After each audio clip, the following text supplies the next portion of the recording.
Good afternoon, everybody. I'm delighted to be here this afternoon. This is my favorite city. It's true. I don't say it because I'm here. Я люблю Москва. Очень. That's it. No more Russian today. I'm really delighted to be here because I think this is a very interesting session that is happening around retail. Disruption is really happening in the industry. And I remember when I came the first time to Russia at the end of 2005 and started to learn about the market, that I really saw that Russia and Moscow specifically would become trendsetter.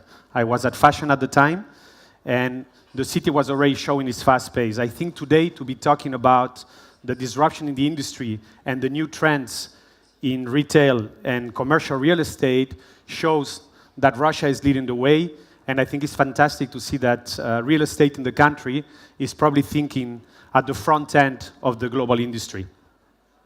So what I like to do in this introduction of this session is to share with you some of the elements that have or that are importantly affecting our industry, that are transforming it, and some of the new trends at the end of this presentation. So let's kick off with the first one, which is really around supply chain. Change of consumer behavior, the internet revolution, technology, big data processing, all this is really impacting the way we have to manage supply chain. Not long ago, maybe 1 year ago, we were thinking about next day delivery for e-commerce orders. Today, I think we can call it instant delivery. You can look at this example from Tesco, where they're already able to deliver groceries in just 1 hour after you place the order. Now, speed is really the key. If not, look at the following example. No problem. I'll be back before this banana hits the ground.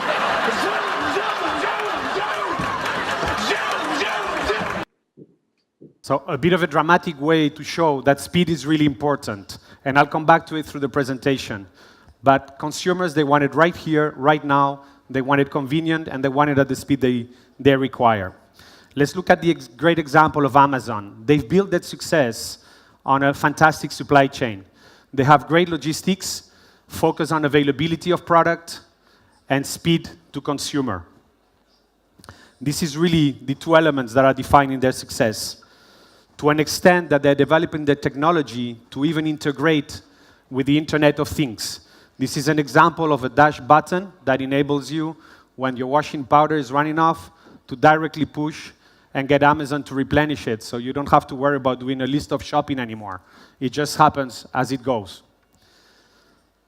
These are things that are happening as we speak. Actually, it goes even further than that with Amazon. Amazon knows what you want even before you need it. They've developed impressive algorithms to predict what will be the demand in a specific area. And they are anticipating the supply or the fulfillment of an order before you even check out your basket on your computer or any other device. And this enables them to even save on logistics by running very efficient distribution of their goods. So this forecasting is what probably will drive us to see one day the drones, as you know, they use for delivery, and flying over us, dropping a packet. You'll open the packet and you say, actually, they're right, I wanted this. So this is how they're thinking the way of shopping.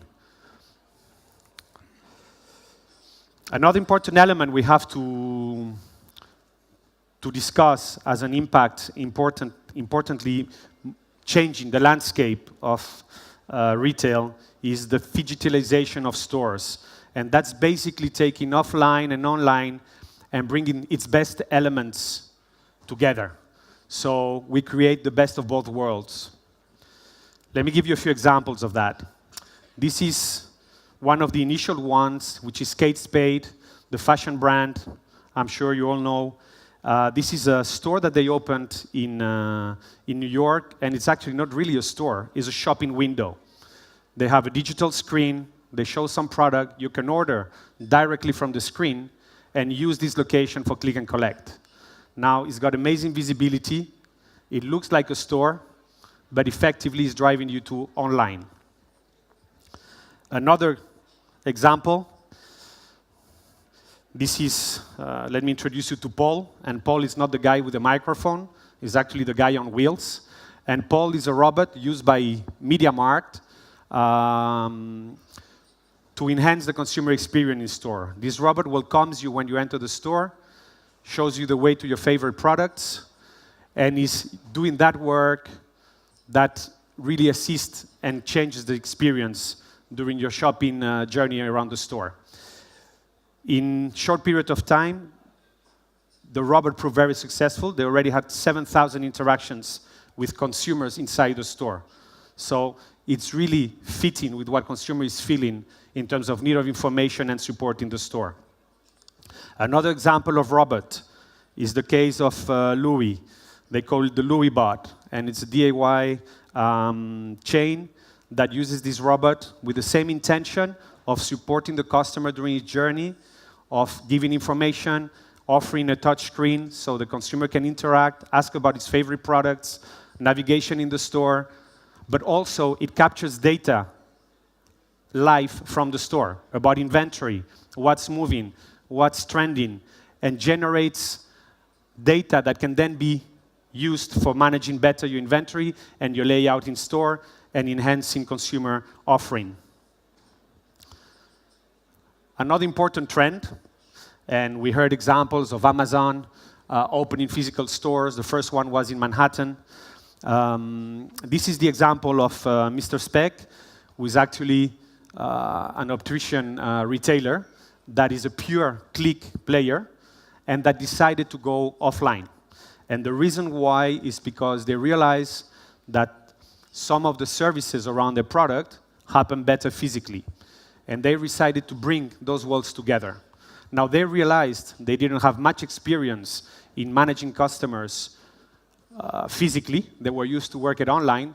So they took the way of managing consumers online and brought it into the store. And that's the technique they use to enhance. So they team up with opticians and brought technology to work with the consumers. Another great example of digitalization. This is made.com, and this is a furniture store.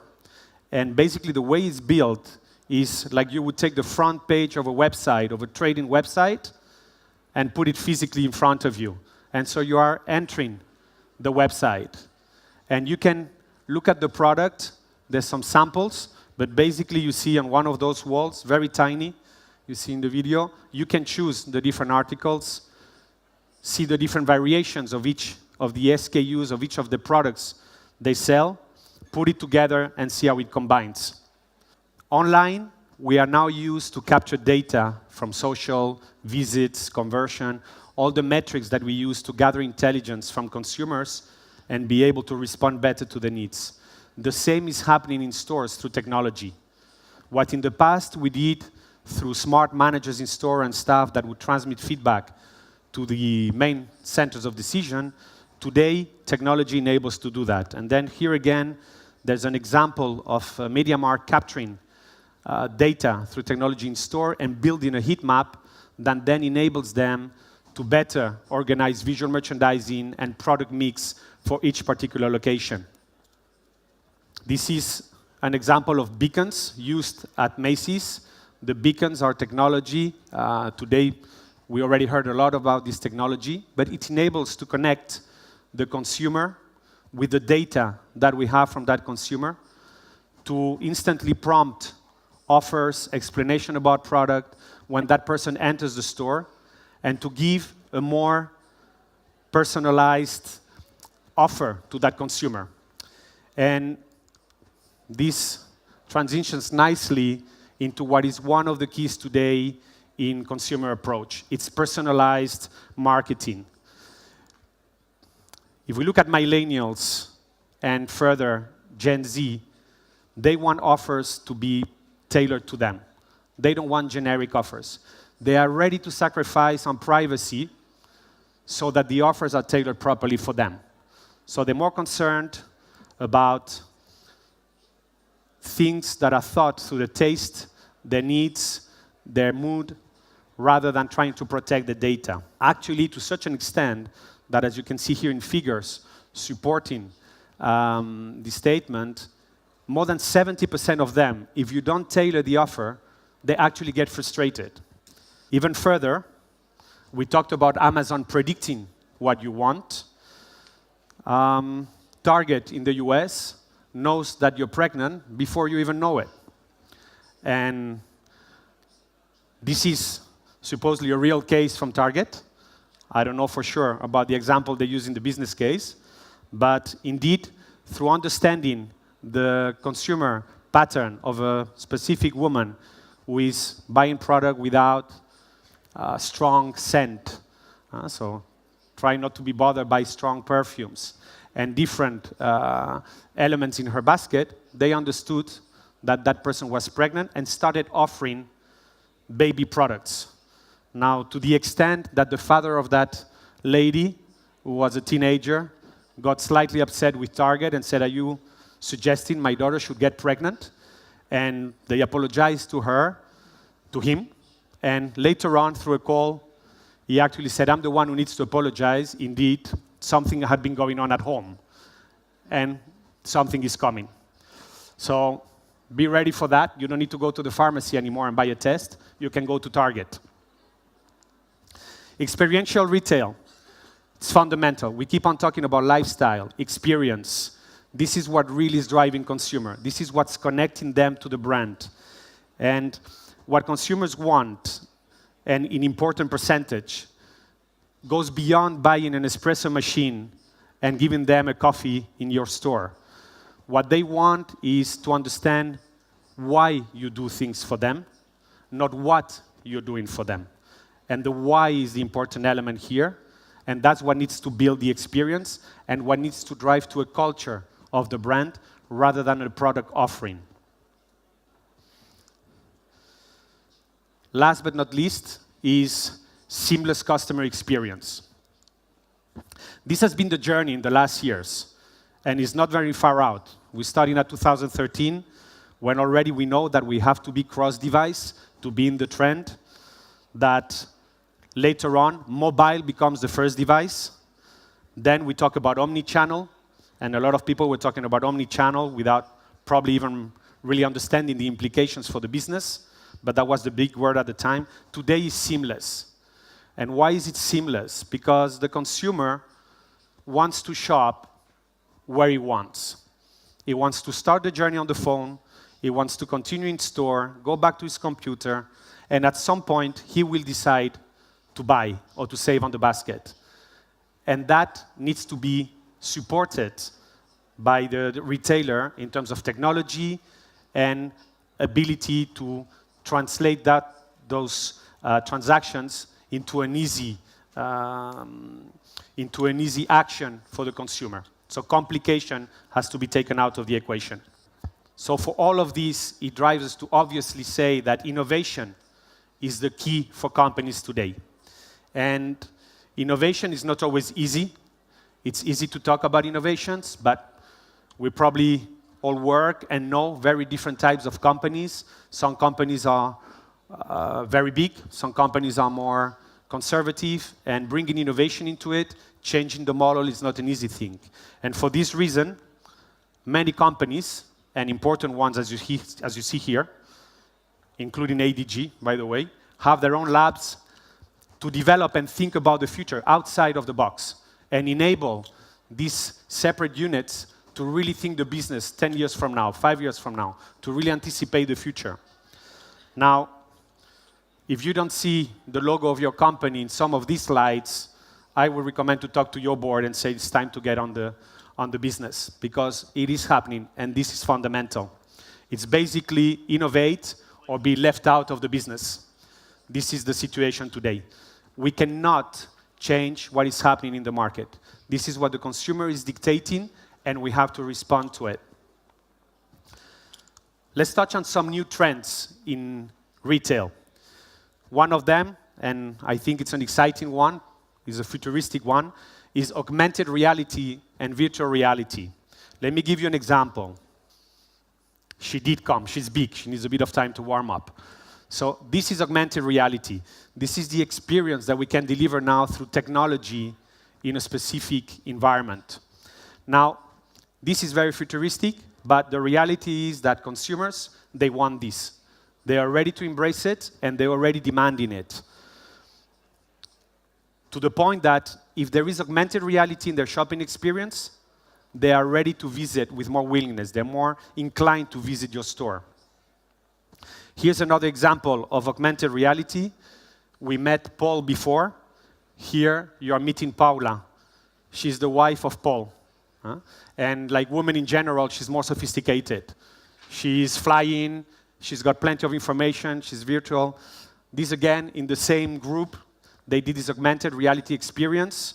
It's not launched yet, but it's something that really shows you where the journey in a store could be so much different to what it is today. So if we look at data, 61% of consumers say, this is exciting. We like this. And now 69% of consumers says, we expect to see it when? In 6 months. So they want it now. And if we're not going to deliver it, they're going to be disappointed. So although it's early stage, it's not very long stage. And if we don't have these things already built in our strategy, we might disappoint consumers and give the opportunity for them to go somewhere else.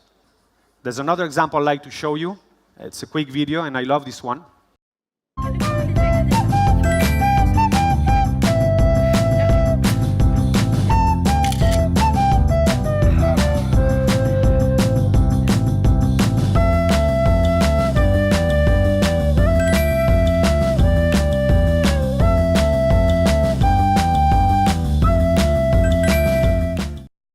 Amazing experience delivered by IKEA. I think this is brilliant. And how you mix this technology with information about the product, seeing how it fits, even experiencing the product before you even decided to buy it.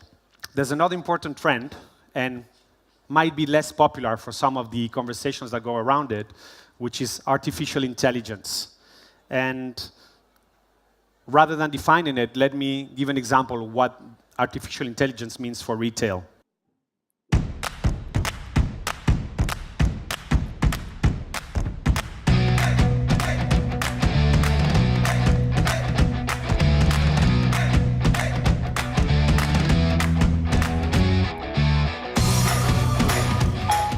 Find me a Canon camera with a zoom lens.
Now, very clear, if you are a shop assistant and you see these things happening, you're a bit worried.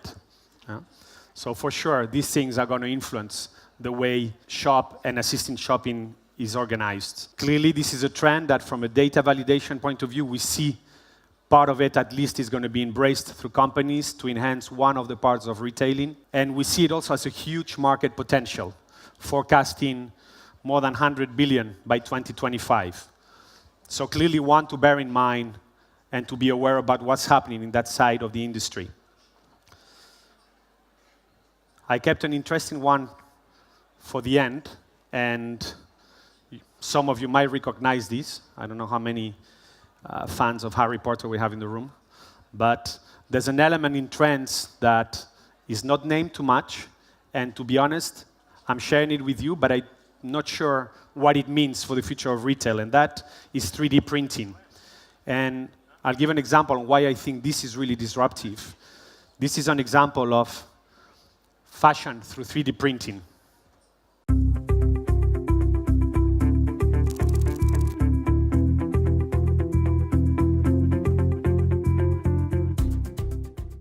If these trends happens, and we can build everything at home with a 3D printer, then we should have another conversation to understand what happens with retail in the future. But I think we should leave this one for future. When we look at all of this, I think, in my opinion, what it means is that this is disruptive. Yes, this is changing. This is affecting performance of comparable sales in store. But I think this represents a massive opportunity to rejuvenate our brands, to think differently, and to have a fresh start in retail. So I think the way to go about this and see what fits for our brand, create our new cocktail, and make our brands performing for the future. Thank you very much for your attention. Thank you very much, Яна Хеере. Thank you very much. Спасибо огромное.